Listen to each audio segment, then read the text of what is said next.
नमस्कार दोस्तों, मैं प्रेरणा कश्यप आप सभी का स्वागत करती हूँ। आज हम बात करेंगे पत्रकारिता और इसकी चुनौतियों के बारे में। इसके लिए हमारे साथ मौजूद हैं आईएमसी के प्रोफेसर अनिल सौमित्र सर। आपका बहुत बहुत धन्यवाद सर कि आप जम्मू से दिल्ली आए और अपना कीमती समय दिया। सर, आपसे पहला सवाल मेरा है कि आज अक्सर ऐसा कहा जाता है कि मीडिया में खबरों में तथ्य को जो है तोड़ मरोड़ कर बताते हैं, उसकी विशेष दृष्टि से दिखाया जाता है और खबरों में जोड़ तोड़ की जाती है। इस पर सर आपका क्या कहना है? ये आज से नहीं हो रहा है, हर देश काल परिस्थिति इसके अनुसार खबरों में परिवर्तन और खबरों में विचारों का जोड़, जिसको आप कहते हो, जब विचार और मैसेज या तथ्य जब इसका मेल जोल होता है तो उसको आप जोड़ तोड़ की बात करते हैं। अभी आज से नहीं, आज़ादी के समय भी उसमें समाचार कम होते थे, विचार ज़्यादा होते थे। बाद के समय में हुआ तो समाचार और विचार को अलग अलग करने की कोशिश की गई। तो विचारों में जब एक जोड़ तोड़ कहो या किसी जिसको हम दृष्टिकोण कहते हैं, तो हर व्यक्ति का अपना दृष्टिकोण होता है। तो विचारों में तो वो जायज़ है, उचित है। लेकिन जब वो बात समाचार में आ जाए कि जिसमें आपके विचार या आपके दृष्टिकोण या आपका एजेंडा या किसी आग्रह या पूर्वाग्रह से ग्रस्त होकर जब हम तथ्यों को, संदेश को या जानकारी को प्रस्तुत करते हैं, तो वो फिर वो जोड़ तोड़ उसमें हुआ समाचारों में। वो जोड़ तोड़ समाज के या जिसको हम पाठक, दर्शक या श्रोता कहते हैं, वो हित में नहीं है। तो अगर समाचारों में किसी प्रकार का जोड़ तोड़ या उसको विषयांतर करते हैं या उसमें कोई इस प्रकार की तथ्यात्मक फेर बदल करते हैं जिसमें आपका पूर्वाग्रह या जो किसी प्रकार का आग्रह है या विचार है, वो जब उसमें डालते हैं तो उसके साथ विसंगति होती है, दोष पैदा होता है। और मुझे लगता है कि ये लोकहित में नहीं है। इसलिए हमारे यहाँ बार बार पत्रकारिता में पढ़ाने में भी और जो संस्थान है वो भी ये आग्रह करते हैं कि समाचारों में किसी प्रकार का जोड़ तोड़ नहीं होना चाहिए। लेकिन ये बहुत ही एक चैलेंजिंग और मुश्किल काम है। तो मैं ये कहना चाहता हूँ कि एक तो समाचार में तथ्यों के साथ किसी प्रकार का तोड़ मरोड़ नहीं होना चाहिए। तथ्य और जानकारी किसी स्रोत के माध्यम से होना चाहिए। उसमें जो समाचार देने वाला है, रिपोर्टर है या कोई संवाददाता है या समाचार प्रस्तोता है, उसमें उसके अपने विचार नहीं आए। जैसे विचार आएगा वो कोई वो विषयनिष्ठ हो जाता है। जैसे हम कहते हैं ना, वस्तुनिष्ठ होना चाहिए, ऑब्जेक्टिव होना चाहिए। तो जैसे ही उसमें विचार आएगा, किसी का भी हो, और रेफरेंस नहीं है, संदर्भ नहीं है, उसका स्रोत नहीं है, तो वो समाचार विचार परक हो जाएगा और वहाँ से फिर दिक्कत शुरू होती है। तो कोशिश करना चाहिए जो भी रिपोर्टर है, जो भी संवाददाता है, कि तथ्य परक होना चाहिए, वस्तुनिष्ठ होना चाहिए और अपनी तरफ से उसमें आप बात कोई न कहें, क्योंकि कहने के बाद फिर वो विषय परक हो जाएगा, विचार परक हो जाएगा। और विचारों के लिए अखबारों में या टेलीविज़न में और जो समाचार माध्यम में, उसमें अलग व्यवस्था है। तो विचार को और समाचार को दोनों को अलग अलग रखने की कोशिश करें तो मुझे लगता है कि ये जो दिक्कत है, कठिनाई है, विसंगति है, वो दूर हो जाएगी। सर, दूसरा सवाल है कि खबरों के लिए हम आजकल सोशल मीडिया पर निर्भर रह रहे हैं, तो इसका जो दिन प्रतिदिन चलन है बढ़ता जा रहा है। तो इसके साथ जो हमारा संपादकीय संस्था है, धीरे धीरे जो ये खत्म होती जा रही है सर। तो ऐसे में मीडिया की जो विश्वसनीयता है, तो उसके संकट को देखते हुए आप क्या कहते हैं? देखो, अब क्या है, विश्वसनीयता कोई बड़ा विषय नहीं रहा। अब जैसे मान लो मनोरंजन प्रधान खबरें हैं जी, या ऐसी खबरें, ऐसे समाचार जो मनोरंजन क्षेत्र की है या जिससे आपका मनोरंजन होता है, तो उसमें क्या विश्वसनीयता और क्या अविश्वसनीयता, ठीक है। लेकिन जो राजनीतिक खबरें हैं, जो आर्थिक समाचार है, जो सामाजिक या ऐसे विषयों पर होते हैं, उसमें निश्चित तौर पर जो इशारा आपका है कि उसमें विश्वसनीयता का संकट खड़ा हुआ है। उसके लिए मुझे 2-3 उपाय समाधान समझ में आते हैं। एक तो मीडिया, जिसको हम लोग माध्यम कहते हैं, तो माध्यम और स्रोत, ये दोनों बहुत ही विश्वसनीय होना चाहिए। ये सिर्फ पाठकों या श्रोताओं के लिए नहीं, ये पूरी हमारी जो व्यवस्था है, सामाजिक, आर्थिक या राजनीतिक, सामाजिक, ये जो पूरी व्यवस्था है वो उसके ऊपर असर पड़ता है। तो इसको हमको बचा के रखना है कहीं ना कहीं। तो जैसा मैंने कहा कि इसमें आपको विचार और समाचार इसका घालमेल नहीं होना चाहिए। दूसरा कि ये जो संपादन का काम है, फिल्ट्रेशन होता है, तो उसमें क्योंकि रिपोर्टर भी सबको पता है कि उसके ऊपर भी और उसके नीचे भी कोई व्यवस्था बनी हुई है। तो एक जहाँ जैसे ही स्रोत आता है, रेफरेंस आएगा, संदर्भ आएगा और कोई ना कोई आप स्रोत दोगे, तो माध्यम तो स्रोत नहीं होता, माध्यम तो माध्यम है, लेकिन आप जहाँ से जानकारी, डेटा, आंकड़े, तथ्य, सूचनाएं जहाँ से भी लेते हैं, उसको जैसे आप उल्लेख करते हैं उसका, तो खबरों की विश्वसनीयता बनती है। लेकिन जहाँ आप कह रहे हो कि जो हमारा ये डिजिटल मीडिया का प्लेटफॉर्म है, बहुत सारे हैं, तो उस पर निश्चित तौर पर खबरें वैसी नहीं होती हैं, ठीक है। इसीलिए आज ये जरूर हुआ है कि जो स्थापित समाचार एजेंसियां हैं, चाहे वो बीबीसी हो या कोई अखबार हो या कोई टेलीविज़न का चैनल हो, ये सारे डिजिटल प्लेटफॉर्म पर आ रहे हैं जी। लेकिन साथ साथ व्यक्तिगत रूप से भी लोग खबरें दे रहे हैं। लेकिन वहाँ फिर प्रश्न उठता है कि लोग, पाठक, दर्शक, श्रोता किन खबरों पर विश्वास करते हैं। डिजिटल मीडिया के भी उन्हीं खबरों पर विश्वास करते हैं, कोई स्थापित एजेंसी या भारत सरकार की कोई एजेंसी होगी, पीटीआई है, यूएनआई है, या कोई किसी भी अखबार या चैनल जब वो खबर देते हैं और उसको एक सामान्य व्यक्ति अगर उसको शेयर करता है, साझा करता है, उस प्लेटफॉर्म पर रखता है, तब उस पर लोग ज़्यादा विश्वास करते हैं, बजाय इसके कि हमारी अपनी व्यक्तिगत कोई खबर है, सूचना है, जानकारी है। तो लेकिन आपने जो एक बात, महत्वपूर्ण बात कही है जी, ये चिंताजनक भी है और हम सब लोगों के लिए और जो समाचार जगत से या जो मीडिया क्षेत्र के लोग हैं उनके लिए भी बहुत चिंता का विषय है।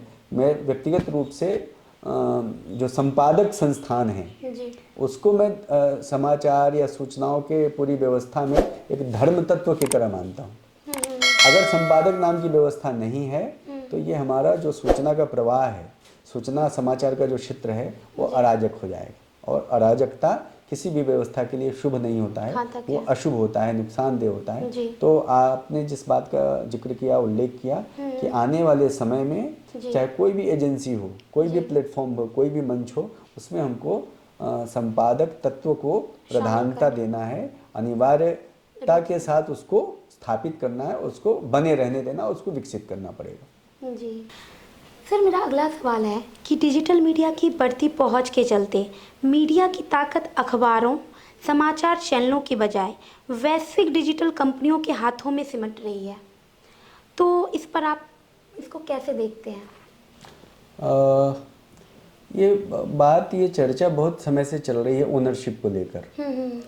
और ओनरशिप के साथ जैसा आपने कहा कि सारा हमारा जो प्रिंट मीडिया भी है, इलेक्ट्रॉनिक मीडिया भी है, सबका एक संबंध कहें या उसका डिपेंडेंसी, निर्भरता डिजिटल मंचों पर या डिजिटल प्लेटफॉर्म से बढ़ती जा रही है जी।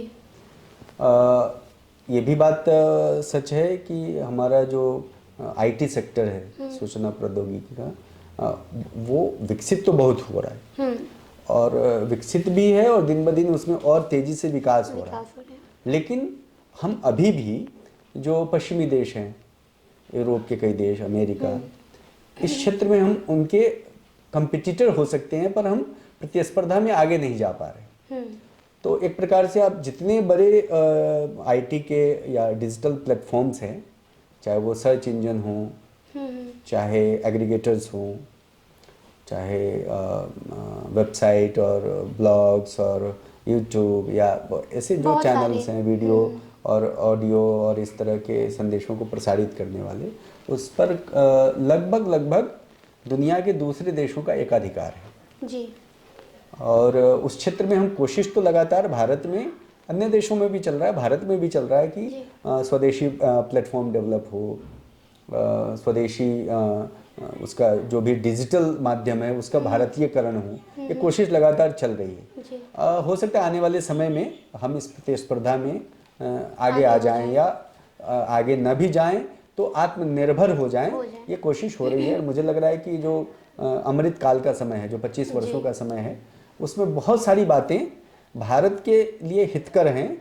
और भारत के लिए अगर हितकर है तो दुनिया के देशों के लिए भी वो हितकर है, क्योंकि हमारा हर प्रयास, चाहे वो सूचना के क्षेत्र में हो, चाहे समाचार के क्षेत्र में हो, चाहे अन्य क्षेत्र में हो, वो दुनिया के लिए, मानवता के लिए, मानव कल्याण के लिए, विश्व कल्याण के लिए ही होता है। इसलिए भारत की दिशा और भारत का प्रयास मुझे लगता है कि थोड़ा हो रहा है, ज़्यादा हो रहा है, तो उसको हम प्रतिस्पर्धा की तरह नहीं ले रहे, हम उसको विश्व कल्याण और मानव कल्याण की तरह ले रहे हैं। तो आने वाले समय में हम, चाहे वो समाचार पत्र हो, चाहे टेलीविजन चैनल हो, इसको आप देखेंगे कि भारतीय करण होगा उसका। और जो ये सोशल मीडिया जिसको प्लेटफॉर्म्स कह रही हैं, अभी डिपेंडेंसी जरूर है, पर उस क्षेत्र में भी हम आत्मनिर्भर जल्दी ही हो जाएंगे, ऐसा मेरा व्यक्तिगत मानना है। और इसके कई सारे संकेत भी मिल रहे हैं। जी सर, अगला सवाल है कि वैश्विक जो डिजिटल कंपनियों और मीडिया समूहों की ताकत में संतुलन लाने के लिए जो ऑस्ट्रेलिया ने एक कानून बनाया है, the news media bargaining code, इस कानून को पारित किया है, क्या भारत में भी ऐसे कानून की ज़रूरत है?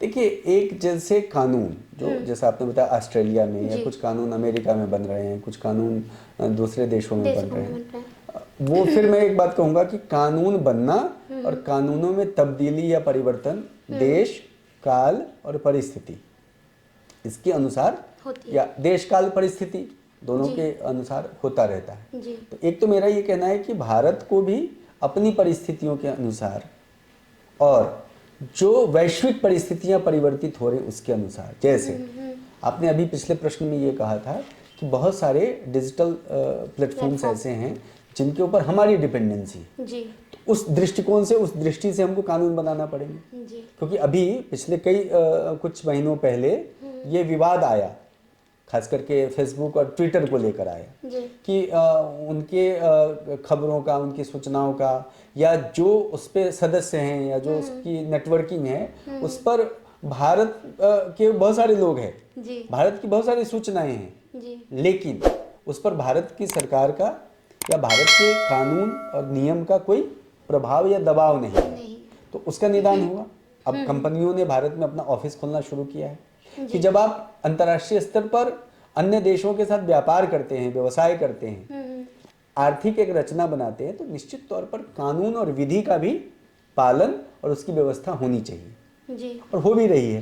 तो इस दृष्टि से भारत में भी कानून बनना ही चाहिए, बन ही भी रहा है, और उसमें जो संशोधन और आवश्यक जो परिवर्तन है उसको भी करने की कोशिश है। लेकिन ये बात आपकी बहुत महत्वपूर्ण है, सही है कि बदलती हुई परिस्थितियों के अनुसार जब जैसी आवश्यकता होती है उसके हिसाब से कानून बनना चाहिए।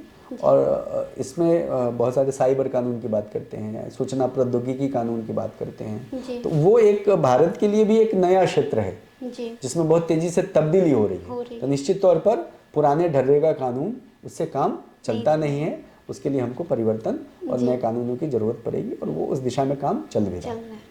ठीक है सर। सर, अगला सवाल है कि पेड न्यूज़ के पीछे होने वाले लेन देन और इसमें छिपे कदाचार को अदालत में तो साबित नहीं किया जा सकता, तो सर ये काफ़ी मुश्किल होती है, तो ऐसे में सर पेड न्यूज़ का क्या करना चाहिए?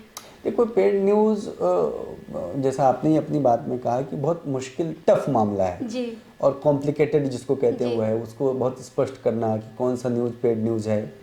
अब वो आजकल एडवर्टोरियल की भी बात चल रही है जिसमें संपादकीय विषय और विज्ञापन के विषय, एडवर्टीजमेंट और एडवर्टोरियल वो मर्ज कर रहा है। ऐसे ही हमने पहले जो बातचीत की है उसमें समाचार और विचार, इसका घालमेल। अब कौन से समाचार में कब विचार शामिल हो जाएगा, वो उसको मतलब बताना, समझाना, हाँ, अलग करना मुश्किल काम है। इसी प्रकार किस कंटेंट में विज्ञापन है, किस कंटेंट में आप पेड न्यूज़ की बात कह रहे हो आप, कि आपने किसी से आर्थिक लाभ लिया और उसकी खबर को, मतलब आप उसका जनसंपर्क कर रहे हैं मान लो, और जनसंपर्क करते हुए आप किसी बात को आप समाचार में शामिल कर देते हैं। तो ये इसको अलग करना, इसको कानून के दायरे में लाना और इसको प्रूफ करना एक बहुत ही जटिल और चुनौतीपूर्ण काम है। इसलिए मेरी अपनी समझ ये कहती है कि इसमें कहीं ना कहीं जो स्वनियमन की बात है, सेल्फ रेगुलेशन की बात है, अनुशासन की बात है, और इसमें जब हम भारतीय मूल्यों की बात करेंगे, जिसमें सत्यनिष्ठा की बात कही गई है, जिसमें कि मिलावट को एक दोष माना गया है, तो जैसे समाचार में विचारों की मिलावट की बात कर रहे हैं, उसी प्रकार से किसी भी समाचार में किसी एजेंसी का या किसी व्यापारिक व्यवसायी घराने का लाभ देखने के बजाय अगर उसमें आप समाज का, लोक का अगर कल्याण, उसमें लाभ देखेंगे, तो मुझे लगता है कि वो ज़्यादा इस बात को ठीक करेगा या समाधान की तरफ लेके जाएगा। लेकिन चूंकि समाचार का क्षेत्र भी, मीडिया का क्षेत्र भी पूरा का पूरा व्यावसायिक हो गया है, पूरा का पूरा एक तरीके से व्यापार की तरह है ये, तो हम तो इसको कहते हैं जैसे सूचना और समाचारों का व्यापार है, तो व्यापार में इस बात को तय करना, लेकिन मुझे लगता है कि जैसे इसमें संपादक का अगर भूमिका बढ़ती है, उसमें भारतीय मूल्यों की भूमिका स्थापित होती है, तो ये समाधान की तरफ जाएगा और कमतर होता जाएगा। पेड न्यूज़ की समस्या तो है, लेकिन वो कम होगी, और अगर हम मूल्यों की बात करेंगे और भारतीयता की बात करेंगे और संपादक तत्व को या उस संस्थान को अगर हम मजबूत करेंगे, तो ये इसका हल हो सकता है। और एक स्वनियमन की बात तो है ही उसमें। सर, नई शिक्षा नीति से मीडिया के शिक्षण पर क्या प्रभाव पड़ेगा? एक अभी सब तरफ शिक्षा के क्षेत्र में भी, मीडिया के क्षेत्र में भी, संस्थानों के, चूँकि मैं स्वयं भारत सरकार के एक प्रतिष्ठित मीडिया संस्थान से जुड़ा हूँ, भारतीय जनसंचार संस्थान से, इसलिए मैं ये कह सकता हूँ कि जो नई शिक्षा नीति है उसमें बहुत सारी ऐसी बातें हैं जो संचार शिक्षा को, मीडिया शिक्षा को, समाचार और जो हमारा इस तरह का क्षेत्र है उसको प्रभावित करने वाला है। तो आने वाले समय में आप देखेंगे कि मीडिया की शिक्षा या जो सूचना संचार की शिक्षा है वो अभी सिर्फ हायर एजुकेशन या एक पत्रकारों के लिए नहीं होगा, ये स्कूल शिक्षा तक जाएगा जी। क्योंकि हमारी मान्यता ये है कि जो हमारी सूचना और संचार की पूरी प्रक्रिया है वो सिर्फ उच्च शिक्षा का विषय नहीं है, वो प्राथमिक शिक्षा का विषय है, और हम करते भी हैं। लेकिन अभी तक ये मान्यता ये रही कि जो सूचना और संवाद की पूरी प्रक्रिया है, संचार की पूरी प्रक्रिया है, वो हमको परिवारों से या समाज के स्तर पर सीखने सिखाने का होता है। लेकिन अब वो कहीं ना कहीं स्कूली पाठ्यक्रमों में भी आएगा। तो आप एक देखेंगे कि स्कूली पाठ्यक्रम में जैसे आया वैसे पढ़ाने वालों की ज़रूरत पड़ेगी, वैसे ही तकनीकी जानकारों की ज़रूरत पड़ेगी, क्योंकि हमारा अगर सूचना और संचार का पूरी प्रक्रिया अगर डिजिटल या आईटी पर डिपेंडेंट हो रहा है, या उसका इंटरवेंशन ज़्यादा है, हस्तक्षेप ज़्यादा है, उसकी भूमिका ज़्यादा है, तो आईटी और सूचना प्रौद्योगिकी से लेकर मीडिया के जानकार, जो तकनीकी जानकार हैं, उनकी ज़रूरत कहाँ पड़ेगी? स्कूल शिक्षण के लिए। फिर हमारा जो उच्च शिक्षा है उसमें ज़रूरत पड़ेगी। और आप ये देखेंगे कि जैसे जैसे मीडिया का क्षेत्र बढ़ता जा रहा है वैसे वैसे हमारे पढ़ने वाले, पढ़ाने वाले दोनों बढ़ेंगे। और तीसरी बात मैं ये कहूँगा कि ये अध्ययन अध्यापन में, शिक्षण में डिजिटल माध्यमों का, आईटी का हस्तक्षेप बढ़ रहा है, और इसको नई शिक्षा नीति में भी इसको एक प्रकार से स्वीकार किया गया है कि आने वाले समय में जो चाहे बहुत सारे प्रायोगिक काम है, एक्सपेरिमेंट्स हैं, या जो जिसको प्रैक्टिस में लाने की बात है, उसमें आप देखेंगे कि तकनीक को हमने, क्योंकि तकनीक के सहारे हम पहुंच को, शिक्षा, मीडिया शिक्षा, संचार शिक्षा को हम दूरस्थ क्षेत्रों तक लेके जाना चाहते हैं। इसमें ये जो मीडिया है, ये टेक्नोलॉजी है, ये हमारे लिए बहुत बड़ा एक माध्यम बनने वाला है। और इसमें कहीं ना कहीं नई शिक्षा नीति में इस बात का संकेत है, इस बात का उल्लेख है कि शिक्षण के कार्यों में हमको डिजिटल या तकनीकी जो भूमिका है उसको बढ़ावा भी देना है, और उसको उस स्तर पर स्वीकार करके उसके साथ चलना है। तो शिक्षा और तकनीक ये दोनों एक तरीके से भाई बहन की तरह कहो आप, या जैसे हम कहते हैं समानांतर इसका विकास होना। जी। और इसके माध्यम से हम दूरस्थ अंचलों में शिक्षा के प्रचार को, उसके प्रसार को, उसकी व्याप्ति को हम बढ़ाने की कोशिश करें। सर, मेरा आखिरी सवाल यह है कि पत्रकारिता में आज कड़ी प्रतिस्पर्धा और प्रौद्योगिकी में बेहद तेज़ी से बदलाव हो रहा है, तो ऐसे में सर पत्रकारिता के पेशे में जो इसको अपनाना चाहते हैं, इच्छुक युवक हैं, बच्चे हैं, जो छात्र इसमें आ रहे हैं, युवा हैं, तो उसका आप क्या मार्गदर्शन करेंगे सर?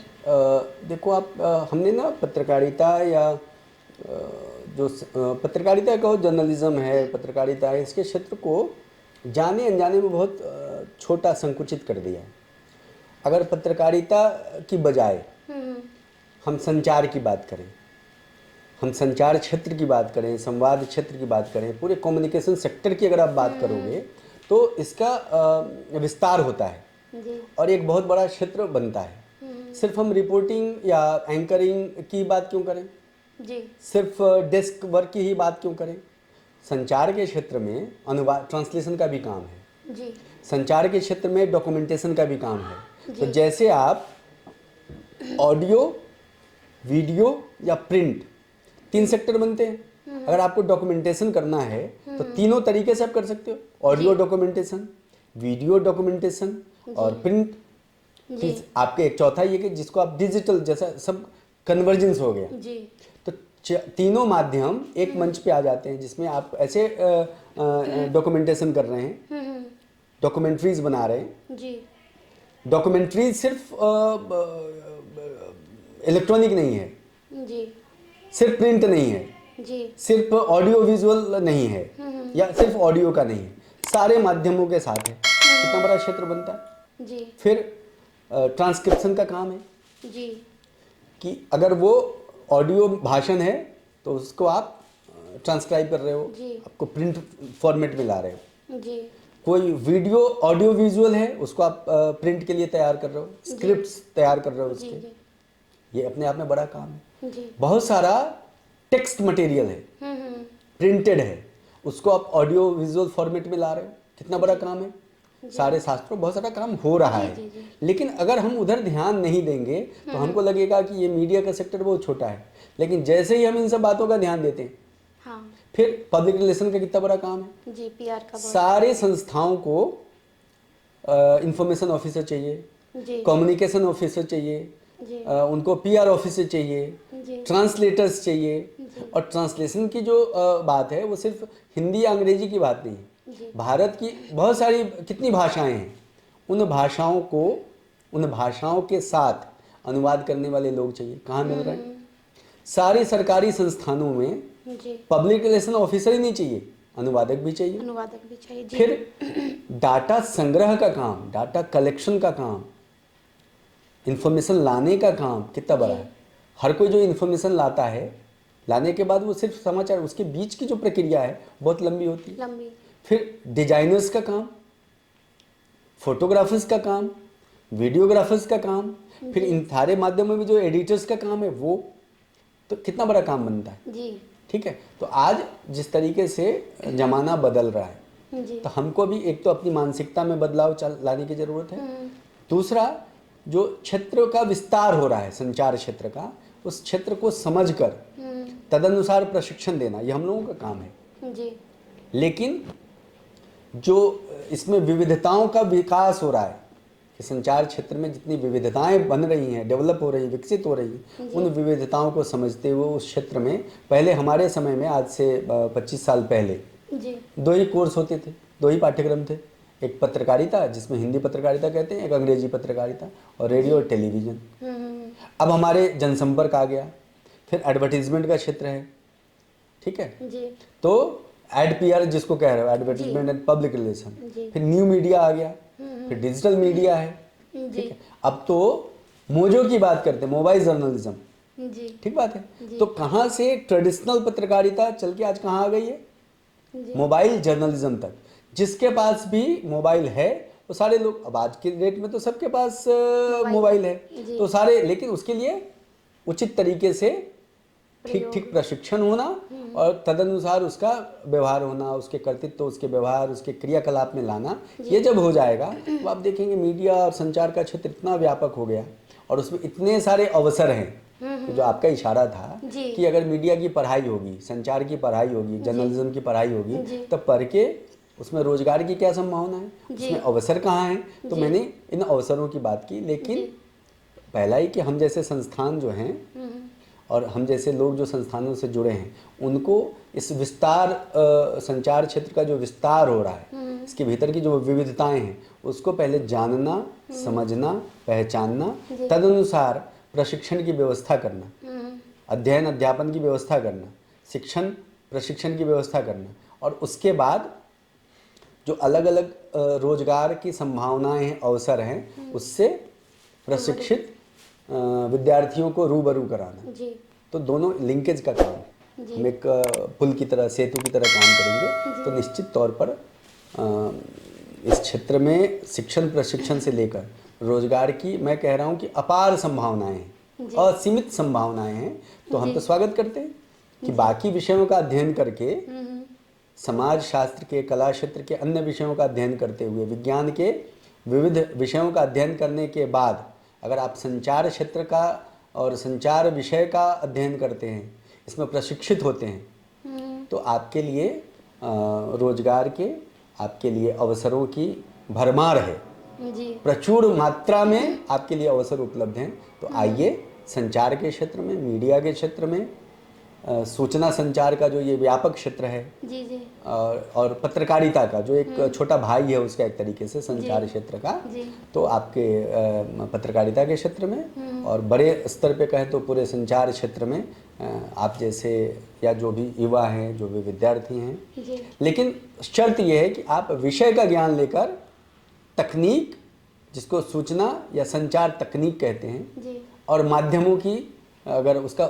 माध्यमों का प्रशिक्षण लेंगे तो आपके सोने पर सुहागा है, आपके गुण, आपके कौशल में बहुत वृद्धि होगी, और जब लायक होकर आप संचार के क्षेत्र में जाएंगे, तब देश दुनिया के लिए, कल्याण के लिए आप कुछ काम कर पाएंगे, और आपका जो उद्देश्य है, आपका जो हेतु है, और समाज की जो अपेक्षा है, उसकी पूर्ति भी होती है। तो हम तो सबका स्वागत करते हैं। स्वागत है जी सर, आपका बहुत बहुत धन्यवाद सर कि आपने इतना कीमती समय दिया और इतनी ज्ञानवर्धक बातें की। पत्रकारिता के क्षेत्र में सभी लोगों को काफ़ी जानकारियाँ मिली। तो आपका सर बहुत बहुत धन्यवाद सर।